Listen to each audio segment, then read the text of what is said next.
Ang ba ang pipiliin nyo? Itapon nyo yung mga hindi na mapakinabangan or magkasakit kayo, pati mga anak nyo? Tapon na lang. O, or isave natin yung mga gamit na yan o kayo ang itapon namin. Ay, hindi. Ano naman ako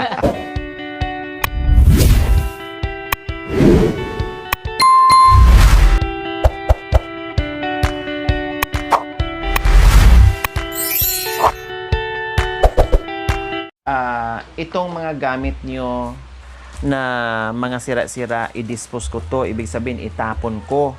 Halimbawa, itong lamesa. So, kailangan, ito hindi naman pwedeng itapon kasi pwede naman ito mapakinabangan. Opo. No? Yung Panggatong. panggatong. No? Pero wag mo nyo nang problemahin din kasi gagawaan ko ng paraan basta mag-pray tayo na hindi na kayo nagagatong dyan. So, itapon ko yung mga gamit na sira. Hayaan nyo ako magtapon.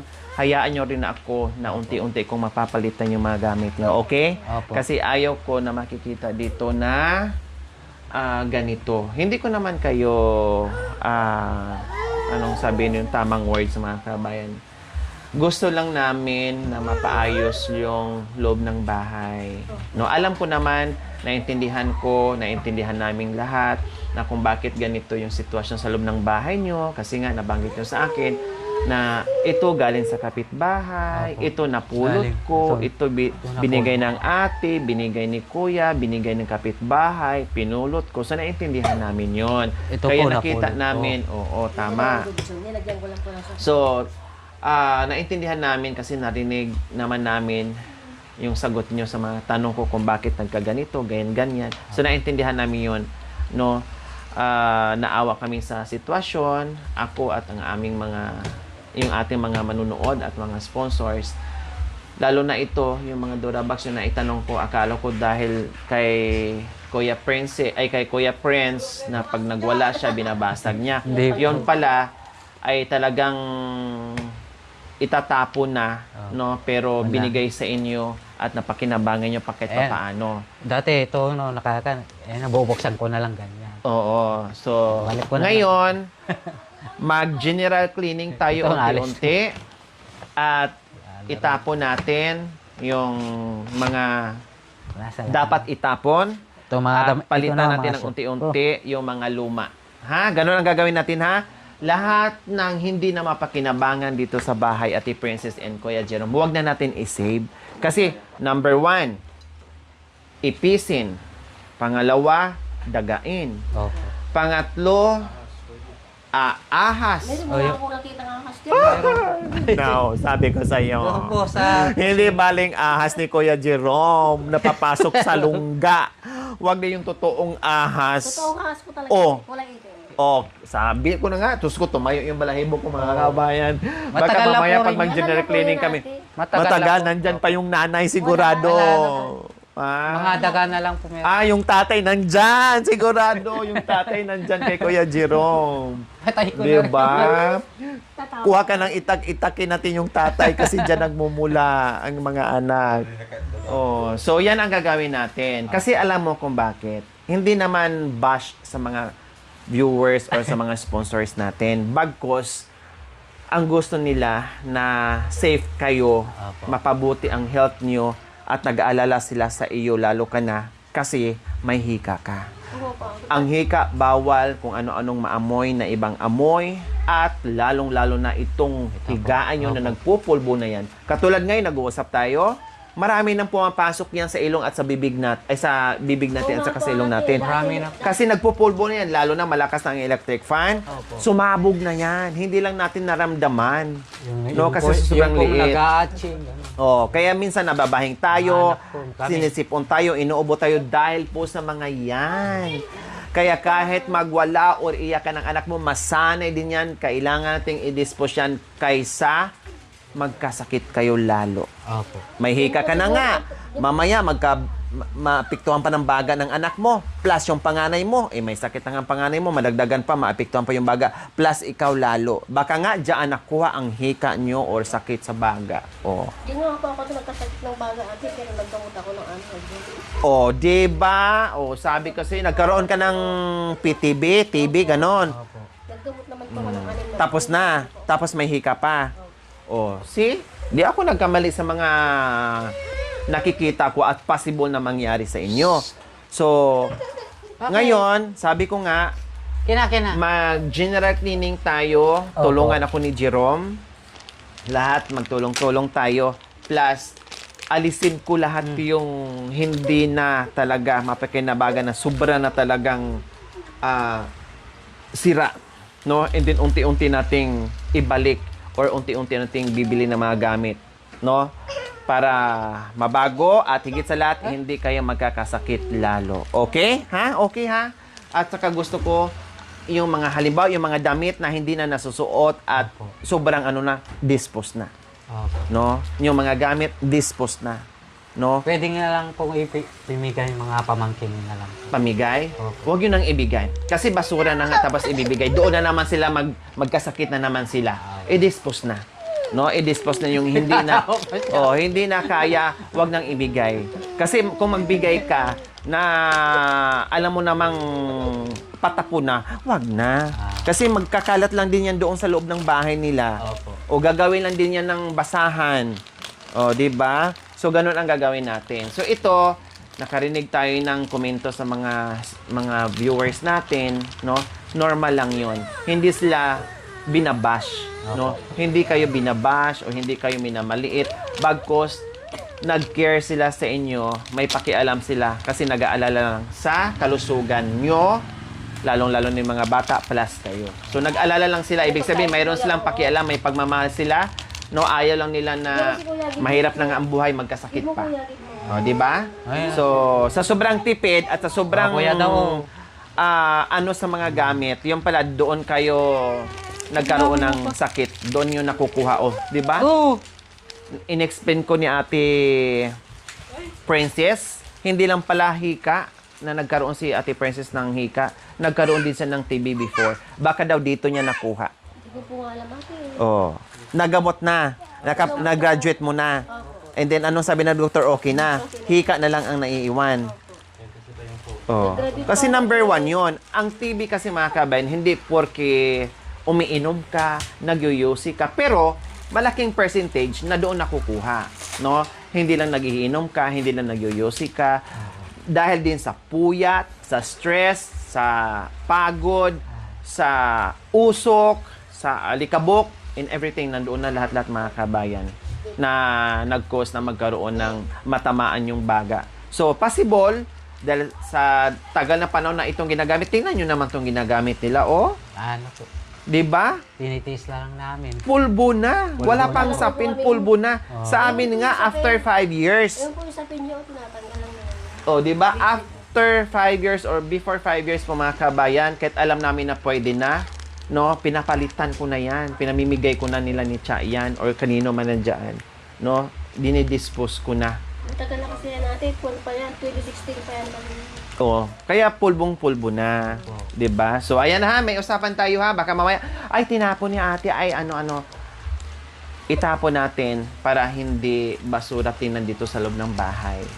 No? Okay yung maging masinop. Opo. Pero pag hindi na pwede at nag-cause na ng problema sa kalusugan nyo, huwag na nating i-save. Kasi hindi na maganda. Yung pagiging masinop nyo, ang kalalabasan na, pag sobrang masinop na, i-save pa yung mga ganyang bagay. Ang magiging problema dyan, ang kapalit dyan yung kalusugan no, na magkasakit kayo. Saan ba ang pipiliin nyo? Itapon nyo yung mga hindi na mapakinabangan or magkasakit kayo, pati mga anak nyo? Tapon na lang. O, or i-save natin yung mga gamit na yan o kayo ang itapon namin. Ay, hindi. Ano naman ako natapon? Bakit? Hindi, ginugulat ko lang kayo. Masyado naman kayo Hindi, seryoso. joke lang. Gawin natin is maglinis and then para malinis namin ng maayos, lalo na mag-general cleaning kami, gagamit kami ng kung ano-ano, mga sabon, mga Zondrox. Doon ka muna, wala ka bang ate dito ng kapitbahay?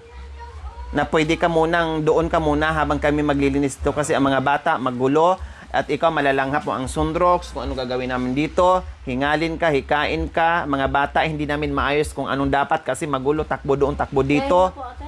Ha? Ngayon na. Oo. Kasi maglilinis kami. Umpisahan namin kung anong dapat ilinis at babalik ka mamayang hapon. Kasi ang mga bata, Dala mo lang kami sa labas ate. kami sa labas sa pagiging. Mainit dyan Siyempre yung mga gamit ilalabas namin ganyan. Magugulo yung mga bata. Doon na lang po kami sa pagkapit bahay sa dalaga. Doon sa pinubuntan. Yung nagbigay sa akin ng mga. Saan dito? Ito po. Hindi okay lang sa kanila, hindi ba gugulo doon? Mabait naman po yan. Hindi sila hindi gugulo doon yung mga bata. Ha? Okay, sige kasi lahat ng mga gamit ilabas namin 'yan. Tapos linisin namin, tanggalin ko yung mga dapat. Then magtiis muna tayo kung ano and then unti-unting papalitan 'yan. Kasi hindi ako makabili ng mga bagong gamit hanggat nandito yung mga dapat nating itatapon. Hindi ko makikita. Matutumihan ka na ate. Okay lang. Hindi baling madudumihan Okay ako. na, clean na. Basta magiging malinis ang bahay mo. Malinis na. Diba? So ngayon, hayaan mo muna ako na maging asawa ni Jerome. Okay lang ate. Kahit ilang oras lang. Okay lang ate. Ha? Sige lang. Oo, ate naman kita. Mami na pati ba eh. Nagkaroon na Sis. ng mami at ate. Hiramin ko muna. Okay lang Ha? ate. Sige lang. Sige. Wag So ka- hayaan mo wag muna ka kami iyak, dito wag kang maglinis. magsiselos. Huwag ka magsisilos. magsiselos Ha? ako, Hindi ko naman siya ubusin. Yes, Magtira naman ako ng isang ulo. Hindi. Para hindi ka makalanghap ng na hindi matrigger ang Yay. hika mo at mga bata kawawa. 'Di ba? So, 'yan ang gagawin namin. Pati itong ilaw, papalitan ko rin yan ng medyo malaki para maliwanag kay dito na hindi yung CR. Kapag na video malaki ate, di ba kita na yung quick ko dyan? Okay lang para makita ng ng bongga ni Kuya Jerome. May ilaw yung CR nyo, Wala po. pero may kabitan. Meron po, hindi naman po pwedeng magpan. Bakit? Po po lang. Kinabit ko dyan. Sira yung linya. Siya, so, Kasi sana mabili ako ng malaki dyan tapos ilipat sana sa CR nyo para pag gumamit kayo ng CR, doon na malilinis. lang po sa kabila. Sakit na lang. Yan. Yung bibili lang tayo ng may sakit tapos igaganyan natin doon. Opo. Oo. And then, itong, mayroon kayo dito. Mama ko yan. May kayo dito. May lagayan ng, ng Ilaw po. Ayan po. Ayan po. Ayan po yung saksakan niya. Okay. So, wala lang nakalagay. Wala po. Ah. Sira kasi yung pan. Nagtitipid ka masyado sa kuryente. Magkano ba kuryente yung buwan-buwan? Ito po yung pan namin, kuryente namin. Yan. Buwan-buwan. Lumabas. Pagtiisan nyo Nasa? ng Hindi kuryente nga, princess. bongga, yung bill nyo, Hindi kuryente. buwan-buwan. Kasi Hindi, pag naipon hindi yan, ko- maputulan na naman kayo. Nasa? Yung bell. Oh, yung bell. Ay, kabay ko. Hindi na yung bell. Abot ba ng 5,000 ang bill nyo? Wala po. Oo. Wala po. Nandito yung mga chiki ko eh. Kasi. Ay! Meron po yung isa mas malaki. 2 buwan na po ito. Bakit 2 buwan? Magkano bang bill nyo? 328 yung isa. 300. Yung isa po, 400 400 plus. Ha? Ang gamit nyo lang is electric fan? Yung electric fan, malakas po kasi sumusunod. Saan yung isa? Hindi. Grabe naman. Ang laki Yung naman po. ng bill nyo. Opo, wala naman kaming TV. So lang. electric. Kaya nga, electric fan lang at saka isang ilaw. Ganun na kaagad yung bill nyo. Opo. Bibe, wag lalabas, anak mainit. Sige, okay na. Mamaya na yan. Okay, ma'am. Saka na lang yan. Tinanong ko lang naman. Kasi yung ilaw nyo, sabi ko, siguro hindi nyo pa nauubos yung anong tawag dyan? Yung minimum, abang tawag doon. 'Di ba? Ayan po mga kabayan, isa sa viewers natin napansin itong kalendaryo na nakakabit dito sa harapan ng pintuan nila, no? Sabi nila ay may pamanhiin sila na hindi daw maganda maglagay ng kalendaryo dito sa pintuan. So, pwede ba ay matanggal natin to, Kuya Jerome, bago to at ilipat na lang natin 'yan. Pati itong mga luma tanggalin na. Kasi Ayan, madumi. oo, Ay, may ito tips talagang pa. sinave mo pa. Ayaw kasi alam ko na 'yon kung ano nasa utak ni Jerome. Iba na yung princess sa akin na. Ako na, ayaw patanggal. Oo, ikaw Diba? lang ang sabi. So may martilyo ka diyan? Meron. Tanggalin natin 'yan. So ayan po mga kabayan, no? Tinanggal ko na. Siyempre kanya-kanya ng tawag nito, kanya-kanya ng paniniwala. So minsan respetuhin natin. Yung paniniwala ko, respetuhin nyo. Yung paniniwala nyo, respetuhin din namin. Ay, yung paniniwala nila, respetuhin din natin. So, Nasa kanila yon kung yung mga paniniwala natin na isuggest natin sa kanila kung sundin nila, kung okay sa kanila, ay okay lang. So, okay lang natanggalin. Yung kanina, okay lang. Ito, wag tanggalin kasi ano yan eh. Yung unit natin. Oo. Address yan sa Kasinsos. So, katulad nito mga kabayan, maalikabok masyado. Opo, maligabok na po. Ayan, 'di ba? So, nasa yung face mask natin. Mag-ano tayo. So, ayan, 'di ba? Pintuan lang to mga kabayan. So, Kuya Jerome, total marami tayong tubig. Malapit na naman ang igibang. Tiis muna tayo ngayon, ha? Opo. Samahan mo muna ako ngayon sa marami nating mikos-mikos. Marami akong mikos-mikos pagdating sa linis. No, pagtiisan muna natin. And then, kuha ka muna ng ng basahan na ilagay mo sa Tubig. sa palanggana na may tubig, basahan. And then, punasan natin. So, ayan, kasi sobrang alikabok, Kuya Jerome. And then, meron kang tawag nito? Yung basahan. Marami kang basahan dyan for sure. So, ayan. And then, meron pang dito. May... Saan na dam? ayan, kasi grabe yung alikabok. Christmas lang tayo mga kain kasi sasabog na yung alikabok. Sasabog yung alikabok. Ay, duwala. Ata? Hindi yung gamit na lang ata.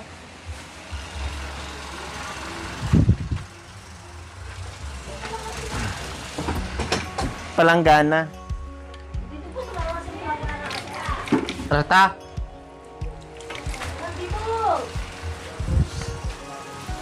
Dito ang tanak ko. Magbaban kami.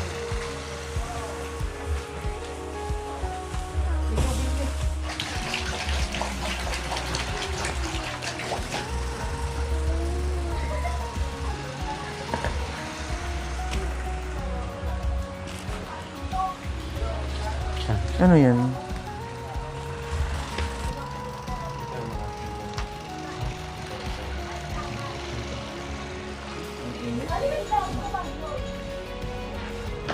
Masikip kasi dito sa bahay. Hindi mabuksan yun nandyan sa likod, Kuya Jerome? Pati nga, sira na rin, Diyan sa likod hindi mabuksan yan? Mabuksan po. Kailangan Marami may mga rin, gamit madumi rin po doon. sa likod. O, kailangan tanggalin din natin yan, ha? Ayun, pag nalinis natin, dito muna tayo, sa kanalang yan. So, ito, punasan muna natin para yung alikabok, mabawasan na natin, Kuya Jerome. Ito. Okay, so ayan po mga kabayan, no? Mag-general cleaning kami, magtanggal kami ng mga kagamitan, kung ano-ano. Katulad dito mga kabayan, ipakita ko lang, ha? Katulad nito, sabi ko nga, ito, sobrang kawawa talaga mga kabayan. Tingnan nyo naman yung itsura. Sobrang kawawa, no? Nakita nyo naman po mga kabayan. May mga guma na, and then paghatakin mo, Diyos ko, kailangan gamitan mo ng martilyo. O, di ba? Inubo-ubo na ko mga kabayan. Tapos, ito, yung mga nakakalat dyan mga kabayan, na yung mga damit na hindi na kailangan tanggalin din yan. Iwanan yung mapakinabangan, yung hindi mapakinabangan ay alisin na. O katulad dito, mga hanger po mga kabayan, ito hindi na pwede. Ayan o. O, di ba? Sobrang ng alikabok, tapos punit-punit na, no? Sobrang rupok na. At Ito ka nga. ang dami dito mga kabayan na nakasabit na ganyan lahat. So, kailangan alisin natin yan. Opo. Ayan o, sobrang alikabok ng mga kabayan, no? O, ito. Alisin yan. Plus, itong mga yan. Ayan. Halos lahat naman talaga mga kabayan. O, sabi nga ni Jerome, pabaliktad na lang yung paghatak dyan sa Durabox nila. No? Kung ano-ano pa. Pati yung mga ano dyan, yung mga unan dyan na sobrang dumi na po talaga mga kabayan, ay alisin din po natin yan. O, tulad nito, no? Dito din. Sa CR natin, mamaya ipalinis ko to ni Kuya Jerome. Pati yung mga palanggana dyan, yung mga nakasabit-sabit dyan mga kabayan, ay ipaalis ko yan. Yung iba, iwanan, hindi na sasara. Dahil, syempre, punong-puno ng mga kung ano-ano nandyan. Tubig. Pati itong mga nandito, no? Ayan, mga tubig, kung ano-ano na lang, nandyan na rin. O, ito, pati itong lagayan, hindi lang lagayan ng damit, pati ito, mga baso, no? Ayan, wala na rin to kasi bigay rin mga kabayan, kaya bungi-bungi na. Wala nga tayong makita na maayos na gamit po mga kabayan. Kawawa talaga kasi meron silang kita. Alam nga naman unahin na bili ng mga kagamitan. Kasangkapan, siyempre unahin nila yung kumakalam na sikmura. Yun muna ang unahin lag gamot mga kabayan para maitawid nila yung pagkain na sa araw-araw. 'Di ba? Kaya tinatanggap na lang nila kung ano yung bigay at pinagtitiisan nila mga kabayan kasi wala nga silang kakayahan na bibili ng gamit. No, yung iba pinupulot na nga lang para kahit paano magkaroon sila ng gamit. O ito ay ganun din. 'Di ba? Pati mga pinggan. Yan. So kailangan mapalitan ko rin yan mga kabayan, pagtapon ko na. Pati nga sangkalan mga kabayan. Saan kayo bumili nito ng sangkalan, Kuya Jerome? Ay, kwan lang, binigay lang po sa amin yan. Yung kwan ko, bayaw ko po. Binigyan ng bayaw mo. O kailangan nito ilublob sa sa Zondrox. 'Di ba? O kaya bibili na ako ng bago katulad nito, ang itim na, nangungutim ng mga kabayan, no? Tapos ito, ganyan, pati mga mga sapatos. Aba, maganda yung sapatos to, mamahalin na. O sino nagbigay? Diyan po, bahay na. Naka-Jordan pa. Ayan, alisin yan. Kung anong meron dyan ng mga na itapon-itapon. And then dito sa loob sa ilalim ng mga kabayan, yan ang, dyan tayo nakakakuha ng kung ano-anong bakterya na magkakasakit tayo, mag-cause ng sakit sa atin. Kasi tinitirahan ng ipis yan, no? Ipis. Ay, ahas! Saan ba lumabas? O saan ba nagtago yung ahas? Diyan po, sa silong na babo po. Sabi ko sa'yo eh. Diba? Nandyan na po. So, dito, ayan, diba? Ayan, dito daw tumira yung ahas. Ahas, ayun. Saan nagtago? Ayan po. Saan nagtago, Jerome, dito? Diyan lang po. Diyan. Tinirahan dyan. Kasi ang ahas, Gusto nyo kasi yung malamig. ang ahas naghahanap ng malamig at the same time, alam din nila na paglunggaan nila yung mga gamit na hindi na nagagalaw halos at hindi nalilinis, hindi nakakalkal halos. Kaya marunong din sila. May utak din ang ahas. 'Di ba? So, ngayon, linisin din natin yan. And then ito, sabi ko nga sa kanila ni Kuya Jerome, kasi ayan, ano na nangyari sa lamesa nila, Sira na. no, ay talagang sirang-sira na. So, tanggalin talaga to, i-dispose, itapon, at pati yung mga kabayan, dalawa ang lamesa nila na galing din doon. Wala po. Sa, na rin po yan. Sira sa na. labas. Ay galing din sa kanilang kapatid na binigay. Pati yung mga upuan mga kabayan. Sabi po, galing po dito. Tanggalin na natin to. Kasi alam mo, Kuya Jerome, pag ganito na, marami ng bakterya. Opo. No? Wala pa kayong pamahid na sa pambakterya. No? Nag-iipon na lahat-lahat dyan. Plus, itong durog nito, yung amoy nito, masama sa kalusugan, hindi maganda, no? Pati yung upuan nandoon na kasama nito, itatapon din natin. Kasi hindi yan magkaiba dyan sa hindi yan magkaiba dyan sa foam, kasi ito may foam din. Tapos mamaya, bibigay yung spring niyaan or yung pako sa ilalim, madisgrasya pa yung anak mo. So, another problem solving na naman tayo, di ba? So, alisin natin, sikip-sikip lang dito. Plus, sobrang luma na. Plus, bukod sa luma, mag-cause pa, magkasakit pa kayo. No? Maapektuhan ang kalusugan nyo. Lalo na sinabi ni Ate Princess na nagka-TB pala siya before. No? Nagka-TB, may hika pa, TB pa. O paano kung magiging komplikasyon yung sakit ng asawa mo? So, alam mo ba kung anong ibig sabihin ng komplikasyon? O hindi? Pag once na ang tao may komplikasyon ng sakit, no, ang buhay ay malapit na. Kung wala kang pera o kahit may pera ka, kapag komplikasyon na, hindi na talaga kakayanin. Maubos na lang ang pera mo, pero ang buhay mo hindi mo na kayang i-save. So, gusto nyo pa na darating kayo sa ganyan? Iniinda nyo na nga yung pagbili ng gulong, iniinda nyo na yung pambili ng ganito, lahat, iniinda nyo, wala kayong pambili. Aabot pa ba tayo doon na mas malaking problema na yung maapektuhan yung kalusugan nyo, magkasakit kayo? sakit sa baga, sakit sa baga, sa yung may hika, may TB, ano pa bang ano diyan, at iba pang ano o komplikasyon na, paano halo-halo na, o wala na. Hindi na maagapan yung tao kahit mayaman pa pag ganyan na ang sakit, bihira na lang. No?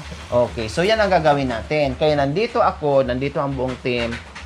Alalayan namin kayo sa paglinis at pagtapon kung anong dapat itapon, and then unti-unti natin palitan. Okay? Opo. Okay, sige. So mayroon tayong garbage bag. Thank you for watching. Don't forget to like, share, and subscribe.